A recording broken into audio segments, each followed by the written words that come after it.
CBI முன்னாள் அதிகாரி திரு மோகன்ராஜ் இணைந்திருக்கிறார். சார் வணக்கம். இப்போ விஜய் அவர்கள் ஆஜராக போறாரு இன்னும் சில நிமிடங்கள்ல. பட் எஃப்ஐஆர்ல அவருடைய பேர் இல்ல. எஃப்ஐஆர்ல இல்லாத ஒருவர் விசாரணைக்கு வருவதனுடைய நடைமுறை என்ன சார்? விசாரணை கூப்பிடலாம், யாரை வேணாலும் கூப்பிடலாம். இப்போ ஒரு விசாரணைன்னு வரும்போது யாரை வேணாலும் கூப்பிடலாம். அதுக்கு முறையா சமாதானம் வச்சு கூப்பிட்டு விசாரிக்கலாம். ஒரு வழக்கு தாக்கல் பண்ணிட்டாங்கன்னா யாரை வேணாலும் கூப்பிட்டு விசாரிக்கலாம். இப்போ அவர் சார்பாக ஏற்கனவே வழக்கறிஞர்கள் எல்லாமே ஆஜராயிருப்பாங்க. இப்போ இவர்கிட்ட இப்போ ரெண்டு வகையிலான விசாரணை, ஒரு தெளிவு பெறுவதற்கான விசாரணையா இல்லை இவர்கிட்ட தான் முழு முதல் விசாரணையும் இருக்கும் அப்படின்னு புரிஞ்சுக்கிறதா? அதாவது சிபிஐ என்ன பொறுத்த வரைக்கும் அது அரசியல் சம்பந்தப்பட்டவங்களுக்கு தான் உதவி பண்ணும்.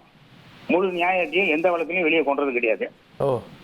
என்னை பொறுத்த வரைக்கும் நான் ராஜீவ்காந்தி கொலை வழக்கில் இருந்ததுனால சொல்றேன், லஞ்ச ஒழிப்பு பிரிவில் இருந்ததான் நான் சொல்றேன். அரசியலுக்காகத்தான் பயன்படுத்துவாங்க அவங்க விசாரணையை. உண்மை வெளியே வராது. உண்மை வெளியே வராது. அந்த குற்றச்சாட்டு எல்லாரும் வைக்கிறாங்க. பட் இது உச்சநீதிமன்ற முன்னாள் நீதிபதி தலைமையில கண்காணிக்கப்படக்கூடிய சிபிஐ விசாரணையில தப்பா நினைச்சுக்காதுங்க. உச்ச நீதிமன்ற நீதிபதியும் வேலைக்கு போயிடுவாரு அரசியலுக்காக. நான் அனுபவப்பட்டிருக்கேன், அதுக்காக சொல்றேன். இப்போ நான் இன்னொரு வாய்ப்பும் கேட்கிறேன். இப்போ விஜயை அழைச்சிருக்கவே வேண்டாம், அவர்கிட்ட விளக்கம் கேட்டு அதுல தகவல்களை பெற்றிருக்கவும் முடியும். ஆனா அழைச்சதும் ஒரு மெசேஜ் அப்படின்றீங்க, கரெக்டா? இல்ல அழைச்சி விசாரிக்கலாம், பண்ணலாம் சார். நல்ல எண்ணத்தோட விசாரிக்கணும். அவாய்ட் பண்ணிருக்க முடியுமான்னு நான் கேட்கிறேன். இப்போ சிபிஐ அவர் இல்ல அப்போ அவர் சம்பவத்தில் இருந்திருந்தாருன்னா அவாய்ட் பண்ணிருக்கலாம். அவர் பயந்து ஓடி வந்துட்டாருங்க. அதனால அவரை அவாய்ட் பண்ண முடியாது. அவருக்கு என்ன விசாரணை பண்ணும்போது ஒரு டீம் விசாரிப்பாங்க, ஆளாளுக்கு ஒரு கேள்வி கேட்பாங்க. சிபிஐ ஆளாளுக்கு ஒரு கேள்வி கேட்பாங்க. அப்போ அவர் திணறுவார். அவருடைய முகபாவத்தை வச்சு அவர் சம்பந்தப்பட்டுக்காரா இல்லையா அப்படிங்கிறத கண்டுபிடிச்சு அதுக்கப்புறம் அதாவது நியாயம் கிடைக்கணும்னா. ஆனா இது அரசியல் ரீதியாக தான் போகும். இந்த சிபிஐ விசாரணைங்கிறது பொதுவா இப்பெல்லாம் அரசியல் ரீதியாக தான் போகுது. இப்போ சிபிஐ விசாரணைன்றது ஏற்கனவே தாவகாவினர்லாம் ஆஜராகி நிறைய இந்த விசாரணையில பங்கெடுத்திருக்காங்க. இப்போ அவங்க சொன்னதுக்கும் விஜய் சொன்னதுக்கும் முரண் இருக்கு அப்படின்னு பார்ப்பாங்களா, இல்ல விஜய்கிட்ட புதுவிதமான கொஸ்டின் ஸ்டடி பண்ணியிருப்பாங்கன்னு நினைக்கிறீங்களா? அவங்க என்னெல்லாம் யாரெல்லாம் என்னென்னலாம் சொல்லியிருக்காங்களோ அதெல்லாம் வச்சு செலக்ட் பண்ணுவாங்க. அந்த கேள்விகள் கேட்பாங்க. சிபிஐயும் அவங்க தனியாக ஒரு கேள்விகள்லாம் வச்சிருப்பாங்க. இப்ப நிறைய பேட்டிலாம் வந்தது இல்லையா, அந்த 41 பேர் ஒன்னா நிறைய சேனல்லாம் பேட்டி வந்தது இல்லையா, அதெல்லாம் கலெக்ட் பண்ணி வச்சிருப்பாங்க. அந்த மாதிரி எது ஸ்பெசிபிக் கொஸ்டின்ஸ் எல்லாம் இருக்கோ அதெல்லாம் கேட்பாங்க. இப்போ இன்னொரு விஷயம் சொல்லப்படுறது, விஜய் அந்த கரூர் சம்பவத்துக்கு வர்றதுக்கு முன்னாடி 3 முறை காவல்துறை அவரை எச்சரித்தது, வேண்டான்னு சொன்னாங்க, திரும்பி போக சொன்னாங்க, இல்லை வெளியில நின்று பேச சொன்னாங்க அப்படின்னு. காவல்துறை தரப்புல இது தொடர்பான ஆடியோ ஆதாரங்கள் கொடுக்கப்பட்டிருப்பதா சொல்றாங்க. ஸோ இப்போ அதை வச்சு விஜய்கிட்ட குறுக்கு விசாரணை நடைபெற வாய்ப்பு இருக்கா? கேட்கலாம். அந்த காவல்துறையுடைய இது இருக்கு பாருங்க, கால்லாக் எந்த காவல்துறை பணிச்சுன்னு சொல்றாரு, அந்த கால்லாக்கெல்லாம் எடுத்து பார்த்தா தெரிஞ்சு போவோம் யார் தூண்டி விட்டது அப்படிங்கிறது. இப்போ இவங்க தாவேகாவினர் ஒரு கான்ஸ்பிரசி தியரி சொல்றாங்க. அங்க திட்டமிட்டு இது உருவாக்கப்பட்டது, பாட்டில் வீசினாங்க, செருப்பு வீசினாங்க, அதுக்கப்புறமா தான் அங்க இந்த நெரிசல் ஏற்பட்டது அப்படின்னு அவங்க இந்த குற்றச்சாட்டை வெளியில சொல்றாங்க. உள்ள சொல்லியிருப்பாங்கன்னு நினைக்கிறீங்களா? ஏன்னா உள்ள சொன்னா ஆதாரம் வேணும், உள்ள சொல்லியிருப்பாங்கன்னு நினைக்கிறீங்களா? உள்ள அது தெரியல சார், எனக்கு சொல்லியிருக்கணும், கண்டிப்பா உள்ள சொல்லியிருக்கணும். எங்க இருந்து வந்தது என்னங்க எல்லாம் இப்ப எல்லாம் சிசிடிவி கேமரா கவர் ஆகல, ஈஸியா கண்டுபிடிக்கலாம். உண்மை கண்டு வரணும்னா கண்டுபிடிச்சிடலாம். இப்போ இப்போ விஜய்கிட்ட ஒரு நாள் விசாரணை நடக்கும்னு நினைக்கிறீங்களா? இன்னைக்கே விசாரணை நடக்கும் நினைக்கிறீங்களா? இல்ல கடந்த முறை 3 நாள் எல்லாம் தாவேக நிர்வாகிகள்கிட்ட நடந்தது, அது மாதிரி வாய்ப்பு இருக்கா? அதெல்லாம் அவ்வளவுதான் அவசியமே கிடையாதுங்க. ஒன் ஹவர்ல கண்டுபிடிச்சிடலாங்க இவர் என்ன சொல்றாருங்கிறத. இப்போ நாங்கெல்லாம் விசாரணை டீம்ல இருந்தவங்க தான். எங்களை பார்த்தோம், அவனுடைய பாடி லாங்குவேஜ் இருக்கு பாத்தீங்களா, அதை வச்சே தெரிஞ்சுக்கலாம். 3 நாள் விசாரணை பண்றதுலாம் சும்மா கதை விட்டுட்டு இருக்காங்க. சார், இப்போ விஜய் ஒரு ஸ்டார், அதை தாண்டி ஒய்பிரிவு பாதுகாப்போடு இருக்காரு. மற்ற நபர்களை அணுகுவதற்கும் இப்போ சிபிஐ அதிகாரிகள் விஜய் அணுகுவதற்கும் இந்த விசாரணையில ஏதாவது முறைகள்ல மாறுபாடு இருக்குமா? இல்ல அது நார்மலா தான். நாங்க அதிகாரிகளை பொறுத்து நார்மலா தான் விசாரிப்பாங்க, மாறுபாடுலாம் இருக்காது.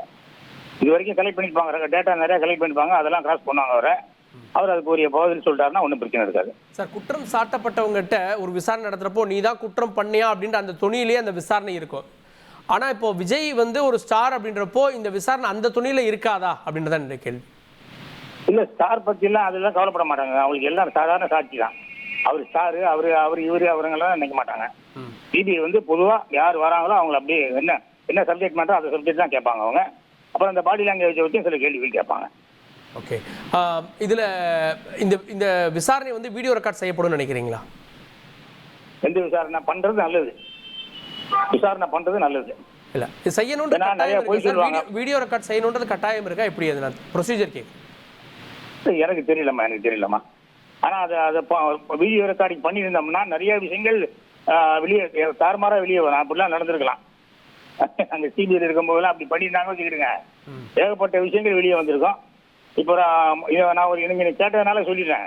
ராஜீவ்காந்தி சிறை தண்டனை அனுபவித்தவர்கள் வெறும் அம்புகள் தான், இல்லை பிடிக்கலன்னு சொல்லி சிபிஐ 2020 கோர்ட்டில் சொல்லிடுச்சு. அப்படின்னா பார்த்துக்கிடுங்க சிபிஐ விசாரணை எப்படி இருக்குங்கிறத பார்த்துக்கிடுங்க. சார், இப்போ குற்றப்பத்திரிகை எவ்வளோ நாட்களில் தாக்கல் செய்ய முடியும்னு நினைக்கிறீங்க இந்த வழக்கில்? இல்லை, இது இப்போ எப்போ வேணாலும் பண்ணலாம். 1 மாசத்துல பண்ணலாம், ஒரு 2 மாசம் கூட பண்ணிடலாம். அது பிரிமினரி ஸ்டேஜில் இருக்குமா, இல்லை அதுதான் முழுமையான குற்றப்பத்திரிகையா இருக்குமா சார்?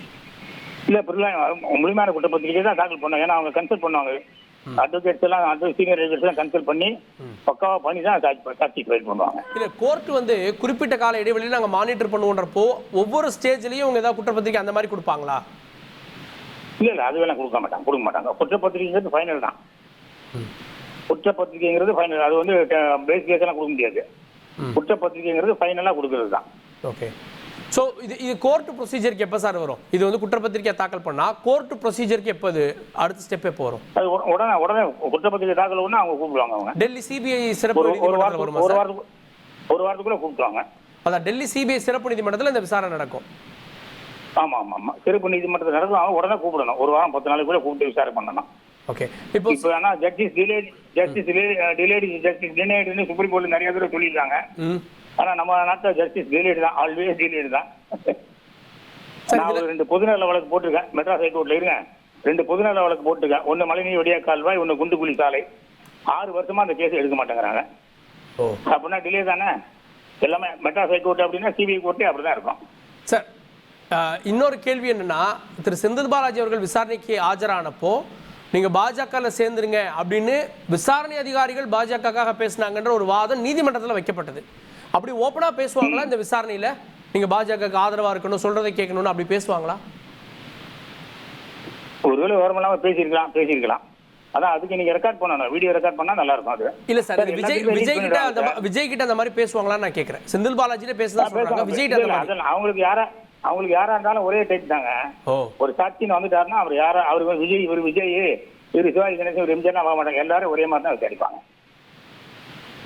நன்றி திரு மோகன்ராஜ். இந்த சிபிஐ விசாரணை எப்படி இருக்கும், சிபிஐனுடைய தன்மை என்ன, அவர் விசாரணைக்கு அழைக்கப்பட்டிருப்பதில் நோக்கம் இருக்கிறதான்ற பல கேள்விகளுக்கு முன்னாள் சிபிஐ அதிகாரி அப்படின்ற முறையில் விளக்கம் கொடுத்தீங்க. இணைந்ததற்கு நன்றி. தாவேக தலைவர் விஜய் இன்னும் சற்று நேரத்தில் சிபிஐ விசாரணை எதிர்கொள்ள இருக்கிறார். அந்த பேட்டர்ன் என்ன, எப்படி அவர் விசாரணை எதிர்கொள்வார், என்னென்ன கேள்விகள் இருக்கும், கேள்விகளில் துணை கேள்விகள், குறுக்கு கேள்விகள், மடக்கக்கூடிய கேள்விகள்லாம் இருக்குமா? இப்போ சார் சொன்ன மாதிரி அவரை பதிலாக சொல்கிறதெல்லாம் ஒரு பக்கம், அதை தாண்டி அவர் பேசுறது உண்மையா பொய்யா, அவருடைய பாடி லாங்குவேஜை மானிட்டர் பண்ணுவாங்க. அதிலிருந்து உண்மையா பொய்யான்றதை சிபிஐ அதிகாரிகள் கண்டறிவாங்க. எவ்வளோ பெரிய ஸ்டாராக இருந்தாலும், ஏன் பெரிய அரசியல்வாதிகளே சிபிஐ கூட்டு விசாரிக்கிறது இல்லையா? அவர் அமைச்சராக இருந்திருப்பாரு, முதலமைச்சராக இருந்திருப்பாரு, எல்லாரும் ஒரே மாதிரி தான் அப்படின்னு விஷயங்களை சொல்றாரு. விசாரணை எப்படி செல்ல போகிறது, விஜய் ஆஜராகக்கூடிய நேரத்தினுடைய காட்சிகளை பார்க்க இருக்கிறோம். 1,25,00,000 மனங்களை வென்ற தந்தி டிவி யூடியூப் சேனல். தவிர்க்க முடியாத தம்ப்நெயில்ஸ், கலக்கலான கான்டென்ட்ஸ். நீங்களும் இந்த குடும்பத்தில் இணைய இப்பவே சப்ஸ்கிரைப் பண்ணுங்க. அசுரபலம் கொண்ட எங்கள் டிஜிட்டல் கரங்களில் உங்கள் விளம்பரங்களை சேர்க்க வாட்ஸ்அப் பண்ணுங்க.